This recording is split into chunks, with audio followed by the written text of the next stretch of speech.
Isa na naman pong mapagpalang araw sa ating lahat. At ako pong muli si Gabriel Santiago from Batch 3 at nais ko pong ulit ibahagi sa inyo ang aking daily devotion for today, na ang ating topic naman po ngayon for October 23, ano ang kahulugan ng pakikipag-isa kay Kristo. Ang ating main concept po ngayon na pag-uusapan is about union with Christ. At ang ating Bible verse po is nagmumula sa unang Corinthians chapter 6 verse 17, na sinasabi po dito, "But whoever is united with the Lord is one with Him in spirit."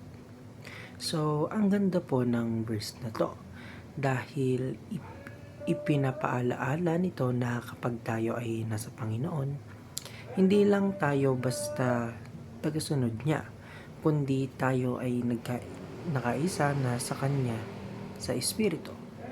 Ibig sabihin ng ating buhay ay hindi nahiwalay sa Kanya. Siya ay nasa atin at tayo ay nasa Kanya. Ngayon po, pag-uusapan natin ang concept ng union with Christ. Ito po ay tumutukoy sa spiritual at covenantal union ng isang mananampalataya kay Jesus. Ibig sabihin, sa pamamagitan ng pananampalataya at ng banal na espiritu, tayo ay nagiging isa kay Kristo. Dito dumadaloy lahat ng biyaya ng kaligtasan mula sa kapatawaran ng kasalanan hanggang sa bagong buhay at pag-asa ng kalwalhatian. We died, were buried, and were raised with Christ.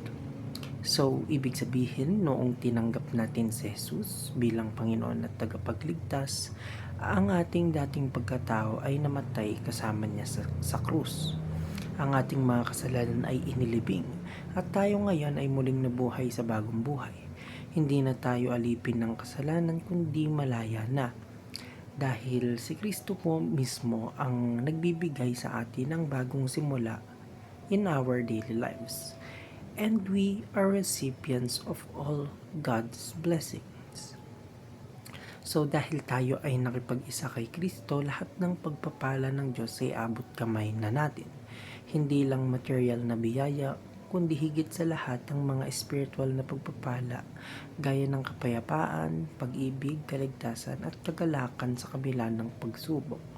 Kapag tayo ay kay Kristo, hindi natin kailangan mangamba dahil siya mismo ang ating kayamanan. At hanggang dito lamang po ang aking daily devotion for today at salamat po sa inyong pakikinig.